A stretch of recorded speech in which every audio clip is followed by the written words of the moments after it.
जय श्री कृष्णा, राधे राधे। आप सभी भक्तों का आपके अपने YouTube चैनल श्री कृष्ण दीवानी में हार्दिक स्वागत है। आज आप सब सुन रहे हैं पौष मास महात्म्य का 30वां और 31वां अध्याय। सर्वप्रथम भगवान का स्मरण करते हुए सभी बोलिए ओम नमो भगवते वासुदेवाय।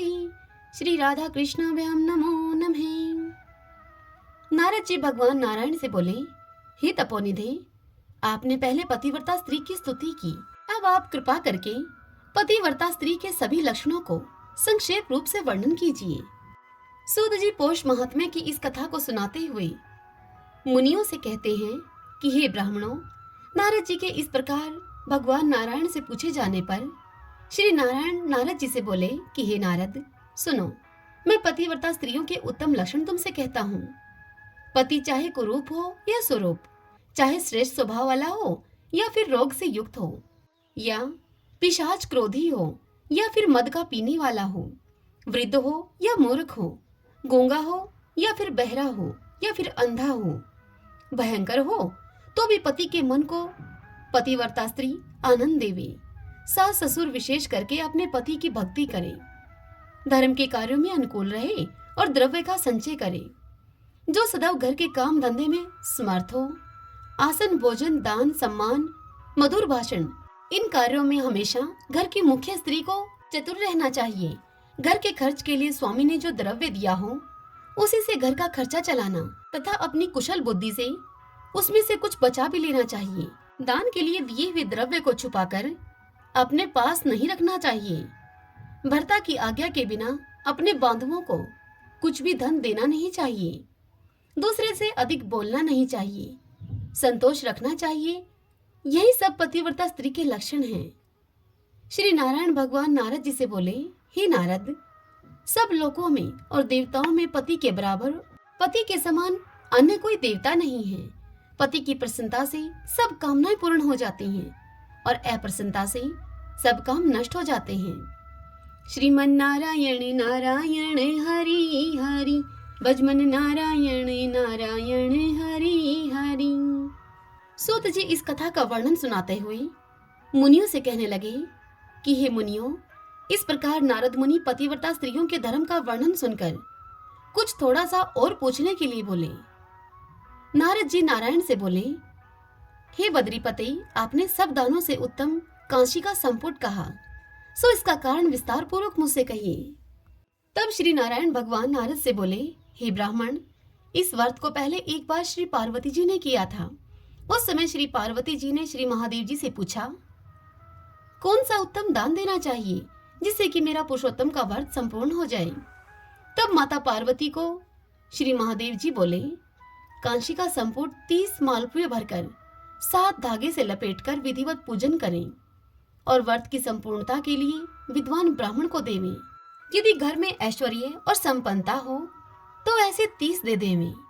इस प्रकार श्री महादेव जी के उपकार करने वाले सुंदर वचन सुनकर सब लोगों का हित चाहने वाली श्री पार्वती जी प्रसन्न होकर विद्वान ब्राह्मण को 30 संपुट देकर अत्यंत आनंद को प्राप्त हुई।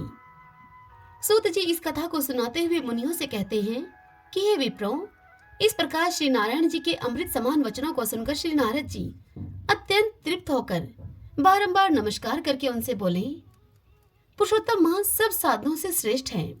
मैंने पुरुषोत्तम का समस्त महात्म्य सुनकर ऐसा ही निश्चय किया है, जिसके सुनने मात्र से भी भक्ति से मनुष्य के महापाप का नाश हो जाता है। यदि श्रद्धा और विधि से यदि इस मास को किया जाए तब तो कहना ही क्या है। मेरी बुद्धि से ऐसा ही प्रतीत होता है।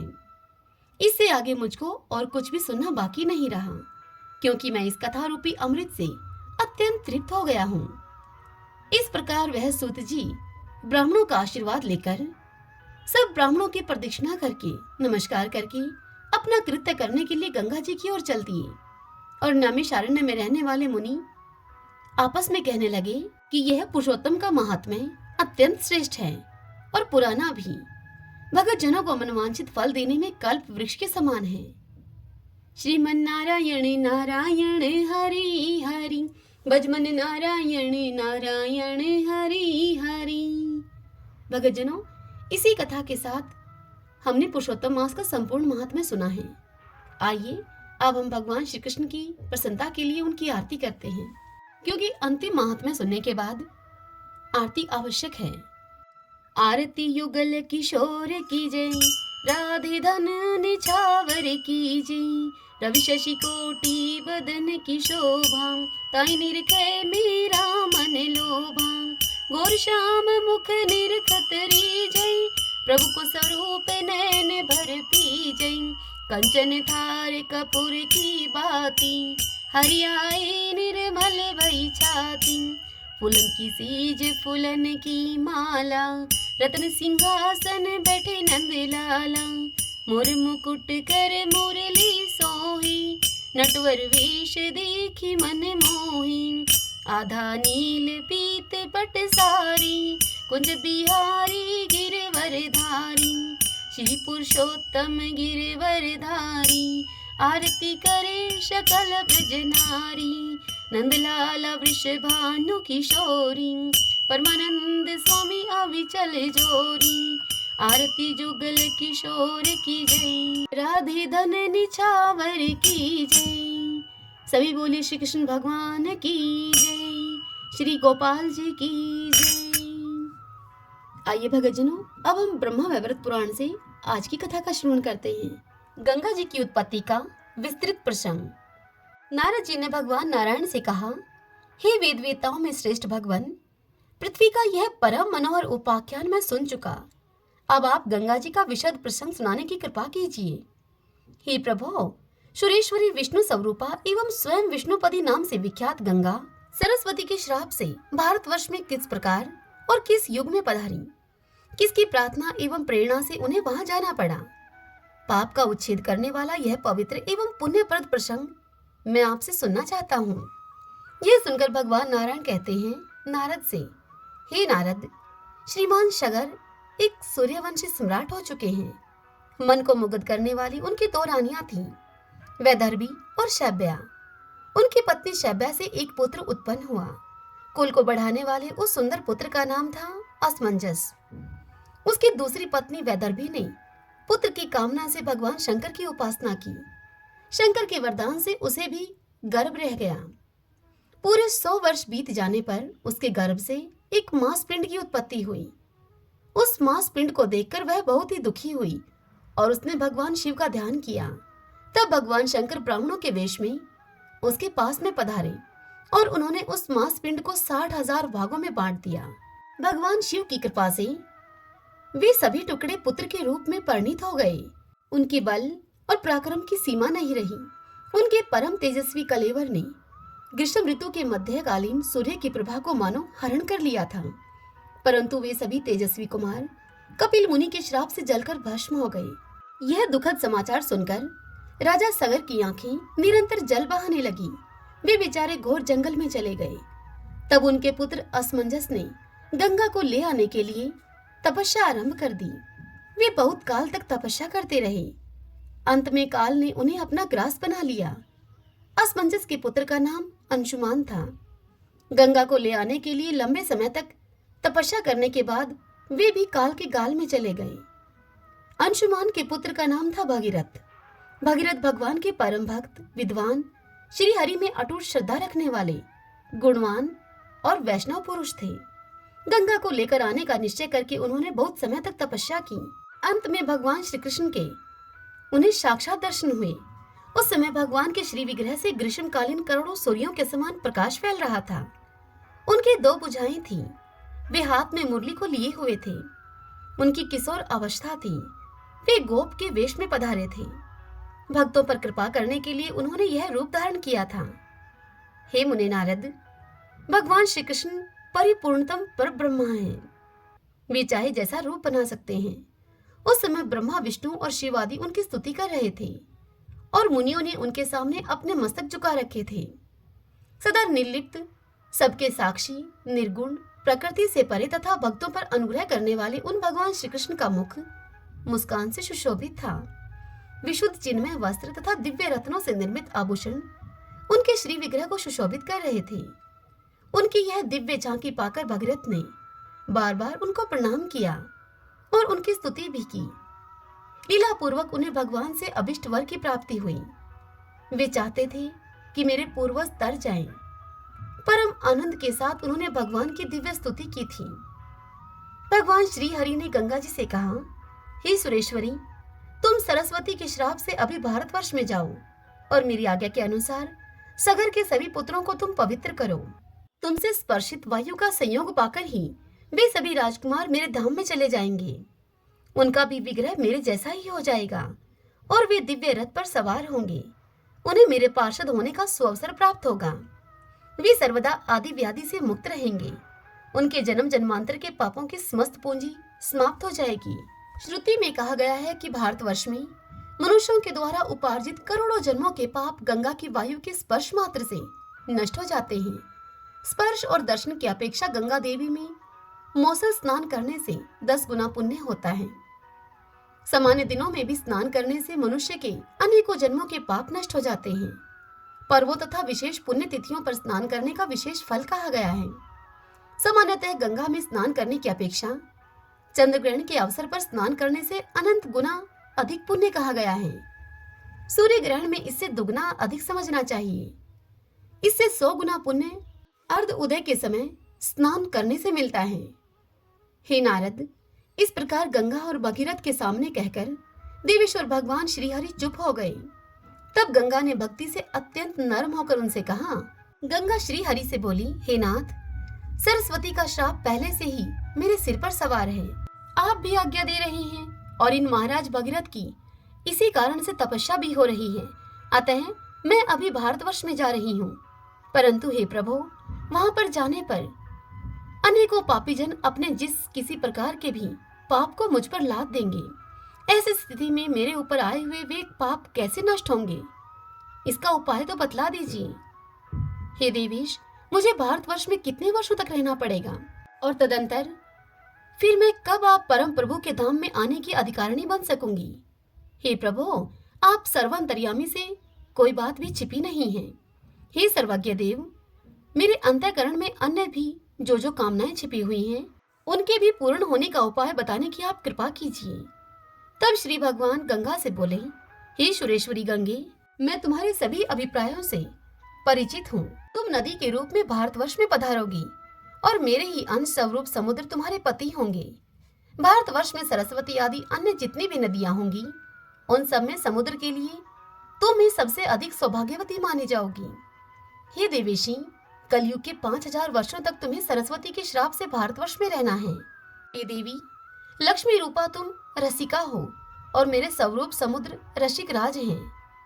तुम उनके साथ एकांत में निरंतर प्रिय संगम करोगी। भारतवासी संपूर्ण मनुष्य भागीरथ परिणीत स्तोत्र से तुम्हारी स्तुति करेंगे और उनके द्वारा भक्ति पूर्वक तुम सुपूजित भी होगी। कणव शाखा में बताए गए प्रकार से तुम्हारा ध्यान करके लोग तुम्हारी पूजा में तत्पर होंगे। जो तुम्हारी स्तुति और तुम्हें प्रणाम करेगा, उसको अश्वमेध यज्ञ का फल सुलभता से प्राप्त होगा, चाहे सैकड़ों योजन की दूरी पर ही क्यों ना हो। किंतु जो गंगा गंगा इस नाम का उच्चारण करके स्नान करता है, वह संपूर्ण पापों से छुटकर विष्णुलोक में चला जाता है। हजारों पापी व्यक्तियों के स्नान से जो तुम पर पाप आ जाएंगे, मेरे भक्तों के स्पर्श मात्र से ही उनकी सत्ता नष्ट हो जाएगी। हजारों पापी प्राणियों के शव का स्पर्श अवश्य ही पाप का साधन है, किंतु मेरे मंत्र का अनुष्ठान करने वाले पुण्य आत्मा भक्त पुरुष भी तो तुम्हारे में स्नान करने के लिए आएंगे। उनके स्नान से तुम्हारा वह सारा पाप नष्ट हो जाएगा। हे शुभे, पवित्र भारतवर्ष में ही तुम्हारा निवास होगा। उस पाप मोचन स्थान पर सरस्वती आदि सभी श्रेष्ठ नदियां तुम्हारा साथ देंगी। जहां तुम्हारे गुणों का कीर्तन होगा, वह स्थान तुरंत ही तीर्थ बन जाएगा। तुम्हारे रजगण का स्पर्श मात्र हो जाने पर भी पापी पवित्र हो सकता है, और उन रजगणों की जितनी संख्या होती है, उतने वर्षों तक वह देवी के लोक में बसने का अधिकारी माना जाता है। हे देवी, जो भक्ति एवं ज्ञान से संपन्न होकर मेरे नाम का स्मरण करते हुए प्राण त्याग करते हैं, वे सीधे मेरे परम धाम में जाते हैं और वहां पार्षद बनकर दीर्घ काल तक निवास करते हैं। वे असंख्य प्राकृतिक प्रलय देख सकते हैं।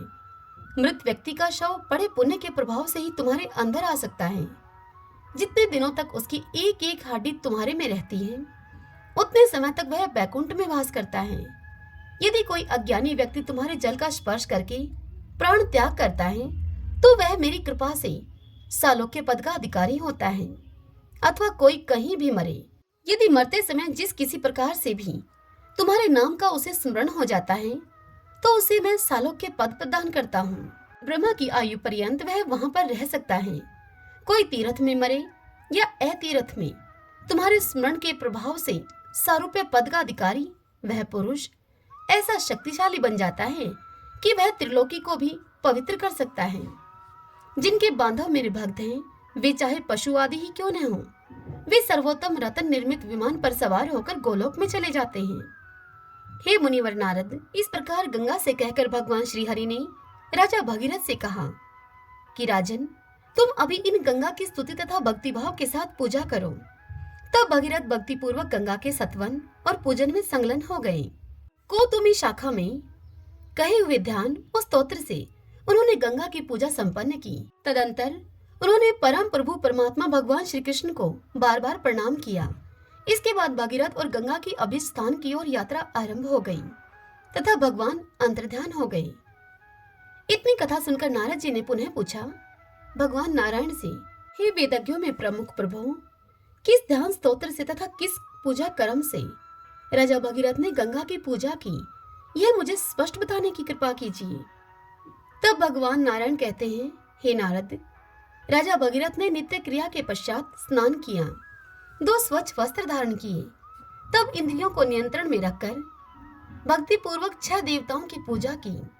वे 6 देवता हैं गणेश, सूर्य, अग्नि, विष्णु, शिव और भगवती शिवा।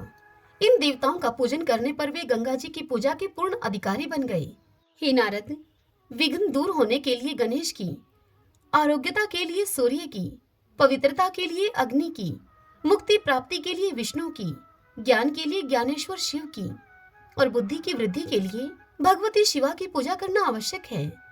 विद्वान पुरुष को इन देवताओं की पूजा संपन्न कर लेने पर ही अन्य किसी पूजा में सफलता प्राप्त होती है।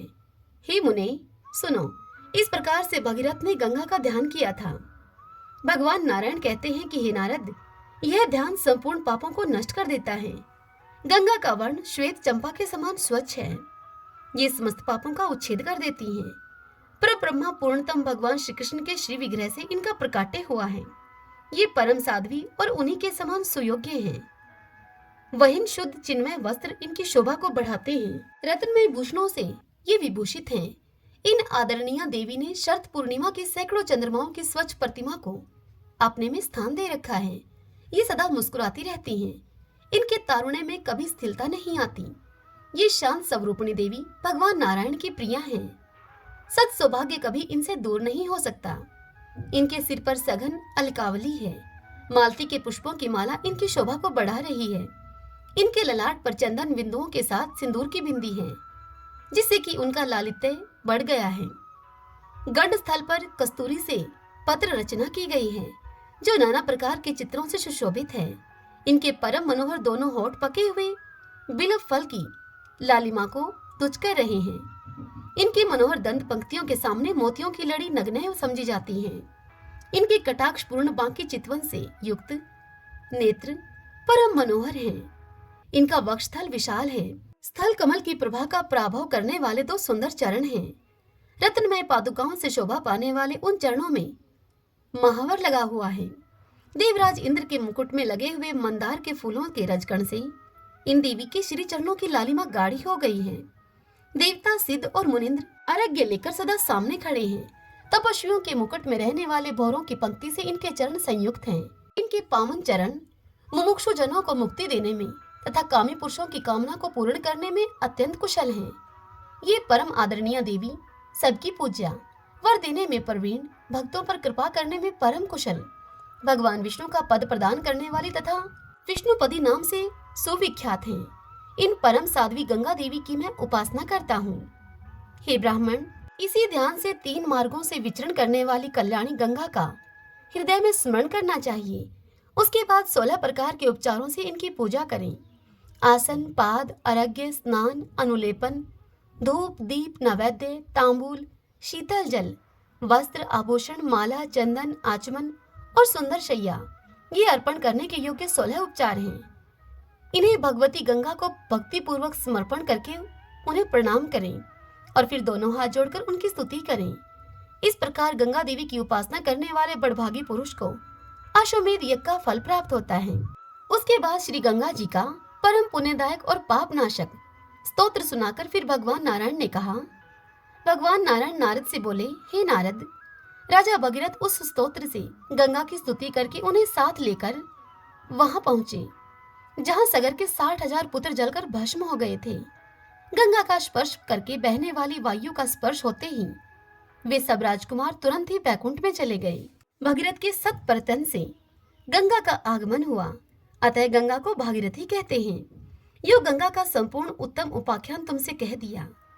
यह उपाख्यान पुण्यदायी तथा मोक्ष का साधन है। अब आगे और तुम क्या सुनना चाहते हो?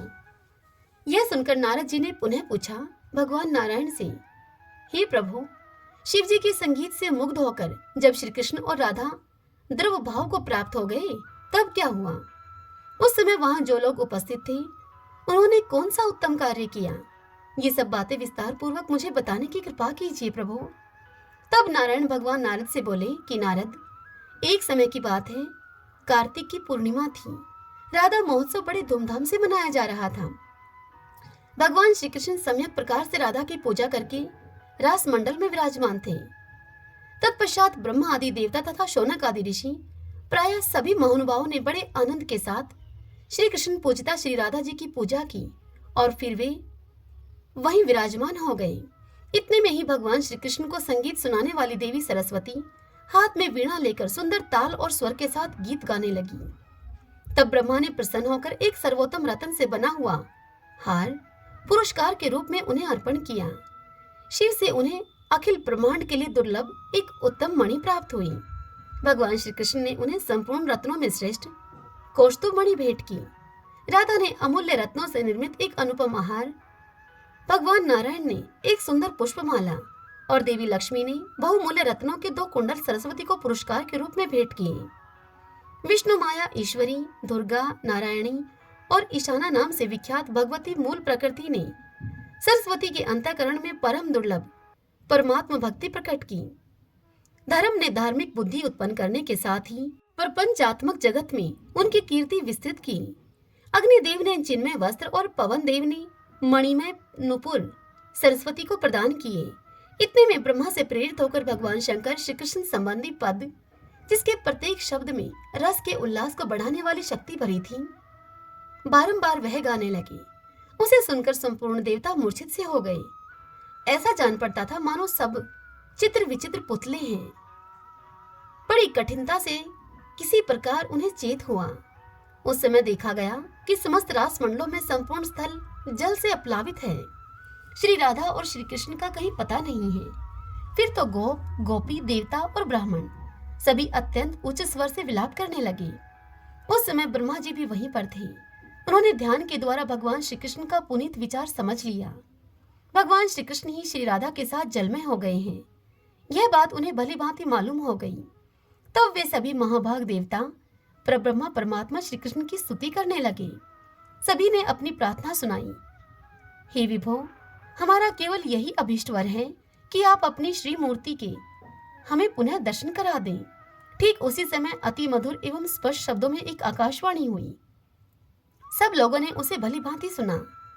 आकाशवाणी में कहा गया कि मैं सर्वात्मा श्री कृष्ण और मेरी स्वरूपा शक्ति राधा, हम दोनों ने ही भक्तों पर अनुग्रह करने के लिए यह जलमय विग्रह धारण कर लिया है। हे सुरेश्वरों, तुम्हें मेरे तथा इन राधा के शरीर से क्या प्रयोजन है? मनु, मुनि, मानव तथा अगणित वैष्णव जन मेरे मंत्रों से पवित्र होकर मुझे देखने के लिए मेरे धाम में आएंगे। ऐसे ही तुम्हें भी यदि स्पष्ट दर्शन करने की इच्छा हो तो तुम प्रयत्न करो। शंभु वहीं पर रहकर मेरी आज्ञा का पालन करें। हे ब्राह्मण, हे जगत गुरु, तुम स्वयं विधाता हो। भगवान शंकर से कह दो कि वे वेदों के अंकभूत परम मनोहर विशिष्ट शास्त्र अर्थात तंत्र शास्त्र का निर्माण करें। उसमें संपूर्ण अभिष्ट फल देने वाले बहुत से अपूर्व मंत्र उद्धृत हों। स्तोत्र, ध्यान, पूजा विधि, मंत्र और कवच, इन सब से वह तंत्र शास्त्र संपन्न हो। मेरे मंत्र और कवच का निर्माण करके तुम उसका यत्न पूर्वक गोपन करो। जो मुझसे विमुख हो उन्हें इसका उपदेश नहीं करना चाहिए। सैकड़ों और सहस्त्रों में कोई एक भी तो मेरा सच्चा उपासक होगा। वे भगतजन ही मेरे मंत्र से पवित्र हों। यदि शंकर देव सभा में ऐसा शास्त्र निर्माण करने के लिए सुदृढ़ प्रतिज्ञा करते हैं तो उन्हें तुरंत ही मेरे दर्शन प्राप्त हो जाएंगे। आकाशवाणी के द्वारा इस प्रकार कहकर भगवान श्री हरि चुप हो गए। उनकी वाणी सुनकर जगत की व्यवस्था करने वाले ब्रह्मा ने प्रसन्नता पूर्वक उसे भगवान शंकर से कहा। ज्ञानियों में श्रेष्ठ तथा ज्ञान के अधिष्ठाता भगवान शंकर ने ब्रह्मा की बात को सुनने के बाद हाथ में गंगाजल ले लिया और आज्ञा पालन करने के लिए प्रतिज्ञा कर ली। फिर तो वे भगवती जगदम्बा के मंत्रों से संपन्न उत्तम तंत्र शास्त्र के निर्माण में लग गए। प्रतिज्ञा पालन करने के लिए मैं वेद के सारभूत महान तंत्र शास्त्र का निर्माण करूंगा। यह विचार अब उनके हृदय में गूंजने लगा। उन्होंने अपना विचार व्यक्त किया कि यदि कोई मनुष्य गंगा का जल हाथ में लेकर प्रतिज्ञा करेगा और फिर उस अपनी की हुई प्रतिज्ञा का पालन नहीं करेगा तो वह कालसूत्र नामक नरक का भागी होगा और ब्रह्मा की पूरी आयु तक उसे वहां रहना पड़ेगा। हे ब्राह्मण, गोलोक में देवताओं की सभा जुड़ी थी। उसमें भगवान शंकर जब इस प्रकार की बात कह चुके तब अकस्मात परब्रह्मा परिपूर्णतम भगवान श्री कृष्ण भगवती श्री राधा जी के साथ वहां प्रकट हो गए। उन पुरुषोत्तम भगवान श्री हरि के प्रत्यक्ष दर्शन करने पर देवताओं की प्रसन्नता की कोई सीमा न रही। वे उनकी स्तुति करने लगे। उसके बाद उपस्थित देवताओं ने अत्यंत आनंद में भरकर फिर से उत्सव मनाया। तत्पश्चात समय के अनुसार भगवान शंकर ने शास्त्र दीप का शास्त्रीय मत को प्रकाशित करने वाले सात्विक तंत्र शास्त्र का निर्माण किया। हे नारद, इस प्रकार संपूर्ण परम गोप्य प्रसंग मैं तुम्हें सुना चुका हूँ। यह सबके लिए अत्यंत दुर्लभ है। वे ही पूर्णतम पूर्ण ब्रह्मा भगवान श्री कृष्ण जल रूप होकर गंगा बन गए थे। गोलोक से प्रकट होने वाली गंगा का यही रहस्य है। यूं भगवान श्री राधा कृष्ण ही गंगा के रूप में प्रकट हुए हैं। श्री राधा और श्री कृष्ण के अंग से प्रकट हुई यह गंगा भुक्ति और मुक्ति दोनों को देने वाली है। परमात्मा श्री कृष्ण की व्यवस्था के अनुसार जगह जगह रहने का सुअवसर इन्हें प्राप्त हो गया। श्री कृष्ण स्वरूपा इन आदरणीय गंगा देवी को संपूर्ण ब्रह्मांड के लोग पूजते हैं। श्रीमन नारायण नारायण हरि हरि, भजमन नारायण नारायण हरि हरि। आज की यह कथा आपको कैसी लगी? इस वीडियो को लाइक करके और कमेंट बॉक्स में जय श्री कृष्णा लिखकर आप मुझे अवश्य बताइए। इसी के साथ यदि आपने अभी तक हमारे इस चैनल को सब्सक्राइब नहीं किया है तो जरूर करें। बेल आइकन का बटन भी दबा लीजिए ताकि आपको हमारे आने वाले नए वीडियोस की सभी जानकारी सबसे पहले मिल सके। हरे कृष्णा।